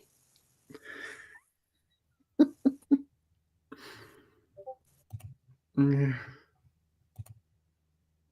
Yeah, We talked about Rodgers earlier. Yeah. Now they $13 million over the cap, looking like a dummy. Mm-hmm. Then you got the Saints doing whatever the hell they doing. Why go get Brandon Cooks and you ain't got a damn quarter? You got Derek Carr, but what's after that? Jackson Dart. Jackson Dart season. And why they keep Derek Carr is not as bad as people think he is, though. Like, he's serviceable. Like, why do they keep kicking this whole Alvin Kamara can down the road? You're not winning with them. That's got to be like a fan favorite type thing, which is something bad teams would love to do. They do that too much, and that's why they haven't had a Super Bowl appearance since 2009? Spencer Rattler, as John points out. Yeah, we saw that last season. Not impressed. Mm-hmm. Again, about which one can do the most stupid move ever.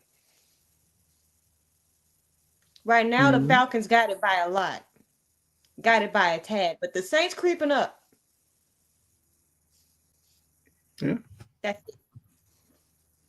They got a new coach and everything, so yeah, I don't know. And look, for being in Atlanta, Atlanta Saints week is always a big deal normally. This season is just like there's just 2 teams at this point. Like, I'm fully expecting Tampa Bay. I'm fully expecting Tampa Bay to win that division. They seem like the most competent team in the South. I wouldn't mind if Carolina finished second because I feel like they've had a decent offseason. You know, it was good seeing Bryce Young get his opportunity to start and just seeing him having fun, smiling, and all that on the sideline. I'm like, Carolina, y'all have had your all bad time with Tepper and everything. You're probably due for a good season. The Falcons, who should be probably the best team in the division, keep doing things that get in their own way. They extend Jake Matthews, let Grady Jarrett walk. Grady Jarrett was one of the best pieces on a defense that was improving, but still wasn't great.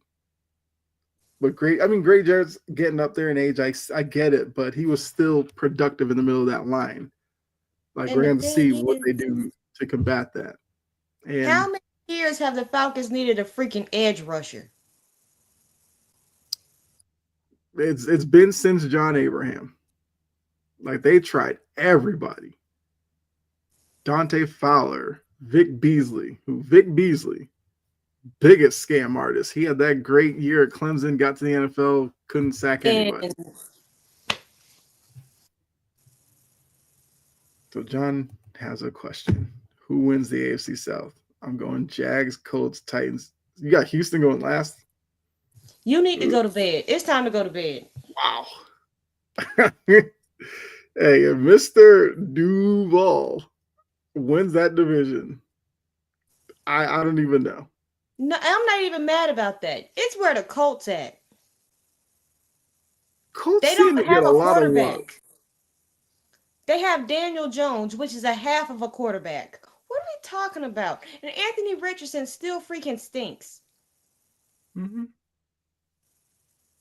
I mean, is it crazy to think that Daniel Jones is a better quarterback right now today than No, Anthony it's Richardson? not. That says something. Like, that's a problem. If I was a Colts fan, that would be a problem. That Daniel Jones is a better quarterback today than Anthony Richardson.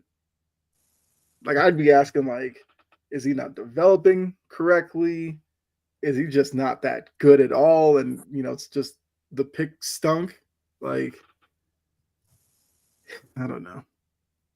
I mean, You need to go to Houston bed. last is, I don't know if I could go that far. Like, I That's think why you need to Houston, go to bed. It's 10 o'clock. I mean, look, you are the AFC South representative on here. March 21st, how would you lay out the AFC South next season?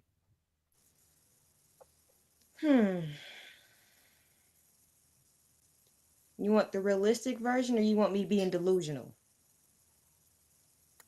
Let's go realistic. You do the delusional next. Texans, Okay.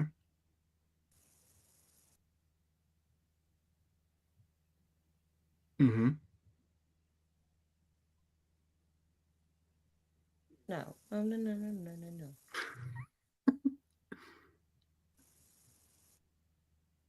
I'm trying to put the team over somebody. I'm trying to figure out to get Jaguars or the Colts.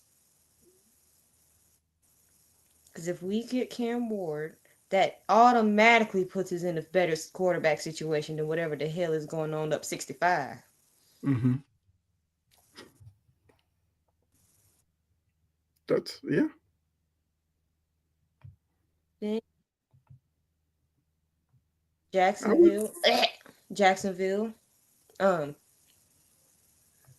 my squad, and the Colts. mm-hmm. Okay.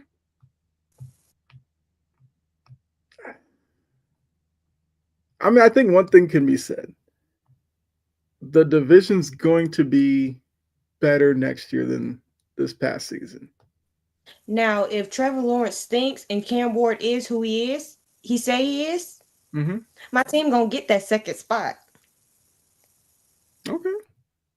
They might Right. even win it if depending on if they do anything worthwhile to fix CJ Stroud's offensive line. Mm-hmm. Which they signed get Trent this Brown. food They signed stuff. Trent Brown today. What the hell is that gonna do? Look, Trent Brown is like 6'9", but he'll play like 4 weeks and then he'll be out 4 weeks, and it's just like, Exactly. at least it's a body that they're throwing out there. Like, It's an attempt. yes, you know, they're attempting. to kind of patch the wide receiver group because we know Dell's not going to play this year. So they got Christian Kirk to be offsetting of Nico. Stephon Diggs is out there.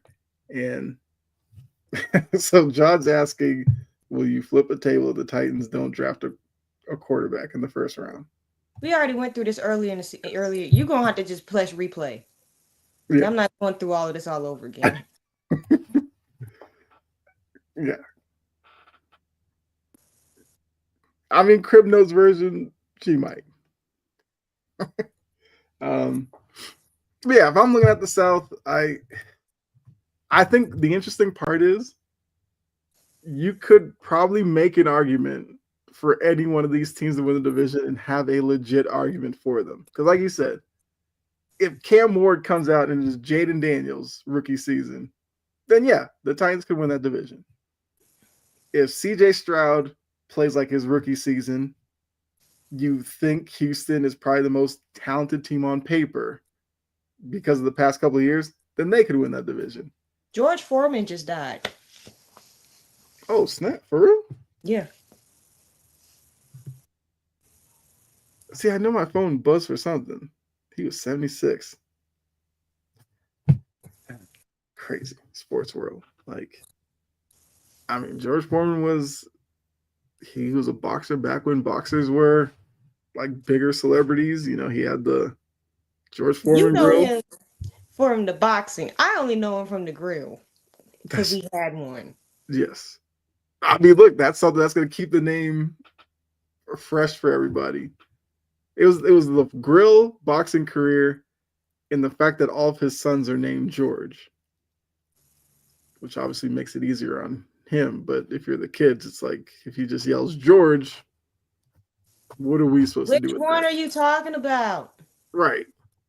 And it's like, is he going out George the Fourth? And it's just like, this is way too much. But or if we just call him like characteristics like big head and stuff like that. He probably just did that. But I mean, definitely a legend.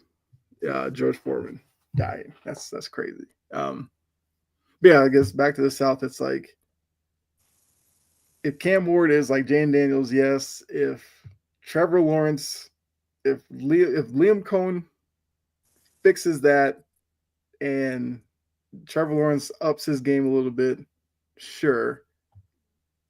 The Colts might be the one that might take the most to convince me, but if you're gonna tell me like Daniel Jones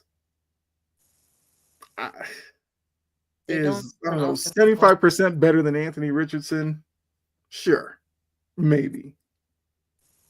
Like you could have given me any order for this and be like, I would probably say I could listen to it. For me, I'd probably still put Houston 1.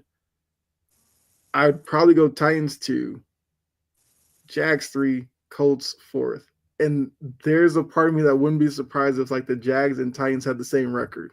It probably comes down to a tiebreaker. The AFC South usually come down to week 18. Mm-hmm. Which is why that was a brilliant move by the league to make week 18 all divisional games. Because divisions like this, the NFC South usually comes down to the final week as well. I will never forget the Colts. All they needed to do was beat the Jaguars week 18, and Carson Wentz came in there and stunk it up. Mm-hmm. They did, but they have the defense. They have one of the best defense in the division. Yes. Even though on paper it's mine. I mean, that would be interesting. Which defense would you take? Because we just got to get our rush defense together. I feel that's a lot of teams. Because a lot of teams don't really have good rush offenses, so it's not really something that necessarily kills you week in and week out. But yeah, those two are probably the best defenses by a good margin. Houston and Tennessee. Jags probably have the worst defense in the division. But it should be a more competitive division this year, which I feel like is always a good thing. Like that division. If we win more than 3 games, I don't care. As long as we win more than 3 games, I don't care. Mhm. That was atrocious. Yeah. Look, you're speaking to somebody who had to watch a 4-win team, and I'm just look for me. If Vrabel gets 7 to 8 wins out of New England, I am throwing a party. It's all about progress. So, my final burn was going to be a short one as well. It was I kind of led in. I kind of threw it out there about the all women's broadcast that a lot of teams were doing around the league in the NBA. And of course, I am one of those who loves to, look at comment sections when you put up like the little video of uh, them doing their thing, and it's always the comments like, "Can this be one and done? This was awful," and all that. And look, people are killing Diamond and Shields because she was like, "Who's Tommy Heinsohn?" Which Tommy Heinsohn is a legend among Celtics lore. We got to realize she's not from the area. She didn't watch him play. How many Celtics broadcasts do you think she was watching at home? Like, I didn't think it was that big of a deal that she didn't know who he was, but some people were like killing her for it. And those people are miserable trolls who need to get out of their grandma's basement. Yes. Because look, it's not like they threw 3 women up there who had no business being up there. Like Jackie McMullen, well-renowned NBA writer, she knows her stuff. They had Abby Chin, who's worked for the Celtics forever as like an in-studio and sideline reporter. She knows her stuff. And I feel like the Diamond to Shields thing was just to get Celtics fans in on the Connecticut Sun. You bring a Suns player on, maybe they're like, oh, I'll watch her, whatever. So I thought they did a good job. Was it the same? No, not necessarily, because this is their first night. And I'm just like, I like seeing that around the league where they're doing that, especially with it being Women's History Month. Shocker that teams would try it then. But, like you said, some people are just going to troll and hate on it anyway. So I'm just like, y'all, it's a tired act. Just stop it. Don't do shit for. I'm sorry. Don't do jack squat for Black History Month. And you know what? Let's end the show because I'm finna go somewhere where we not really prepared to take the it. The NBA does their Black History stuff. So since we're focused on the NBA, like I definitely give them credit. Like they make sure every month, whatever it is, like they go all in with it. When it's like Hispanic month or whatever, you see Hispanic stuff all over the place. Like they do that. So yeah, the women's history stuff, I like the teams are doing that, and it just brings something fresh and new. But yes, like I said, the trolls were obviously going to be there. I was prepared for it, and it was just so stupid. Because you probably know the buzzwords that were out there. The 3-letter one that is so popular today, like That's yes, a slur. Yes, it's been turned into one because yes, what it represents. Because of like hateful ass people. Yeah, so like that was my only burn for the week. Why like, are people so damn not hateful? do better? Why I don't know when we got to be as a society to being hateful. Because it usually gets you more attention. You look lame as hell doing it. But And that's yeah, my but only thing I'm gonna say. people will take that if they get the attention. And Attention look, is hell of a drug. if that's what makes you happy, then more power to you. Like, yeah, because I agree with you. Don't touch some damn grass. Like, yeah, there were too many people who just hate everything. Like if it's not their cookie cutter presentation, they hate it. Oh, you're that's putting what women up gets there? on Hate about it. Kevin Durant. You hate everything without trying it. Go touch some grass. Yeah, pretty much. But yeah, that was my burn for this week. And yeah, so obviously make sure you guys come back next week for another set of burns. Hopefully there's some more movement with free agency. We'll talk about some NFL moves. I guess Rogers might be solved by next week, but you know how he is. He may drag this out for a couple more weeks. Russ Wilson, Stephon Diggs is starting to take visits. Nobody's talking about Tyler Lockett. I don't know why, but I would assume that he's probably going to sign somewhere soon. But yeah, NBA. By next week, we'll probably have a better idea of playoff teams, so we could probably look at potential matchups and see what may catch our eye. I think the West will be interesting to see who matches up with who. Mm-hmm. I think the East is more so,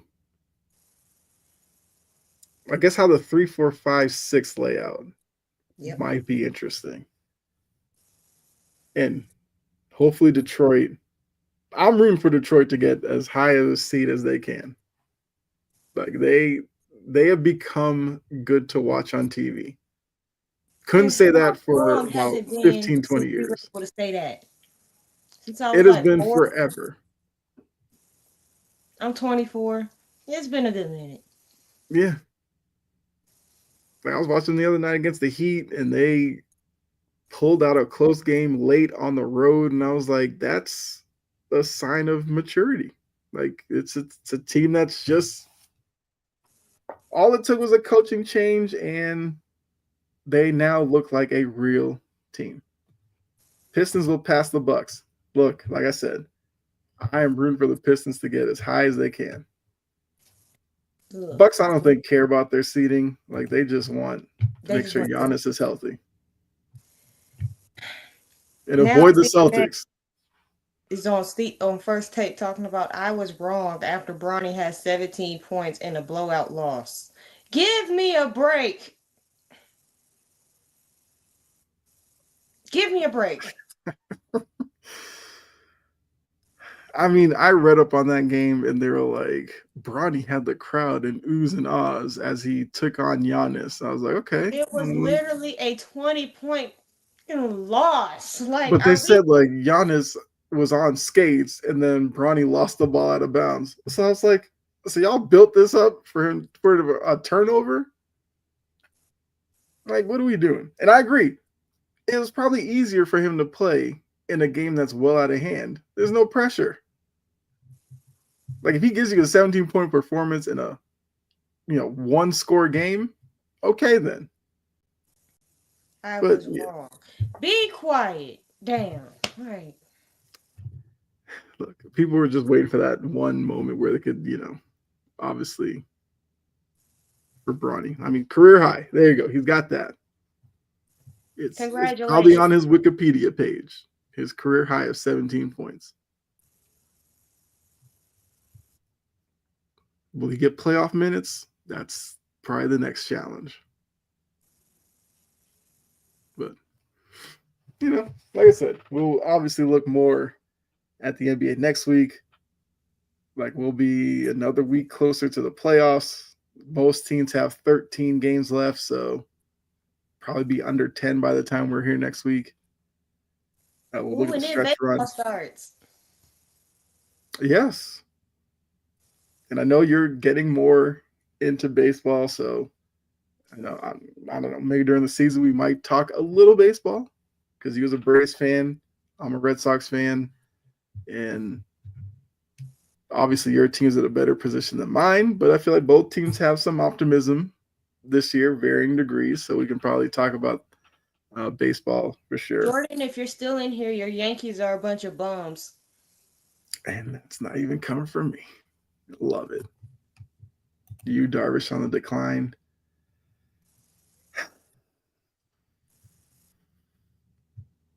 I still think Yu Darvish is a good starter, but yeah, a little bit. I think it still can be effective. I don't know if he's probably the same top of the rotation guy, but played 60 games last year, already starting out on the IL. Yeah, he's a little older now.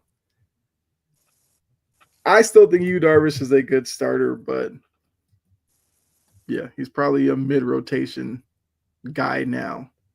Like if Yu Darvish is your number 3 starter, you're like, we're doing all right. But obviously, he has to be on the mound every 5 days to do so. And be So available. starting out on the IL, I don't think it's that big of a deal. As long as that start doesn't become a month or two. Right. But yeah, I guess it'll be fun to talk some baseball on here this season. I guess Jory, let them know where they can find you, what you're working on. I got a nice video coming out this weekend. Don't ever mention Trevor Bauer. Ew. That is the hot name every offseason. Why do y'all want to keep bringing that? It's because Trevor Bauer is like dominating in Mexico or Japan, and they're just like, why is he not pitching in the MLB? There's a reason. There's a reason. Yes. Well, I think he beat all the charges, so people, I don't know. It's too much. But yeah, that's every offseason you're going to hear. Human being. Yeah, he was found innocent, so now everybody's like, get him back in the league. Like it's every offseason, Trevor Bauer is a topic. No. You can catch me this weekend for a AFC offseason breakdown video. I do have that ready. I just need to record it. Now that my hair is done, it will get recorded. Okay. Should be out by Sunday. All right. And I will be working on another article. I won't divulge the details just yet, but it will be out within the next 2 weeks. Okay. There you go. Yeah, I mean, I did a Patriots video over on my channel this past week, working on a Red Sox video to kind of go with opening day. Also recently did an article which you can find on our WordPress or Tumblr. If you are a Wire to Wire follower, you can find it over on the Wire to Wire website. You can check out our articles on there as well. So make sure you check that out. Look, Jory's article put a lot of time into it, so make sure you go check that out. It's a breakdown of the AFC, their offseason. Like it's definitely a good read. Mine was on the future of the NBA, faces of the league. So make sure you go check that out. Leave a comment and all that. Would greatly appreciate it. Yeah, so I'm gonna be working on another article as well. But yeah, so make sure you guys like, subscribe, follow, all that good stuff. You already know Wire to Wire has all their shows lined up. You got your mornings with Coffee and Sports. I'll be back on the ball on Tuesday, and then you blink twice. Jory and I will be back here next Friday for another edition of Passion and Precision. So do appreciate all of you. Enjoy the rest of your night. Enjoy the rest of your weekend. Enjoy the March Madness. Check out the women's game. Show some love. And we'll see you next week. All right. Bye.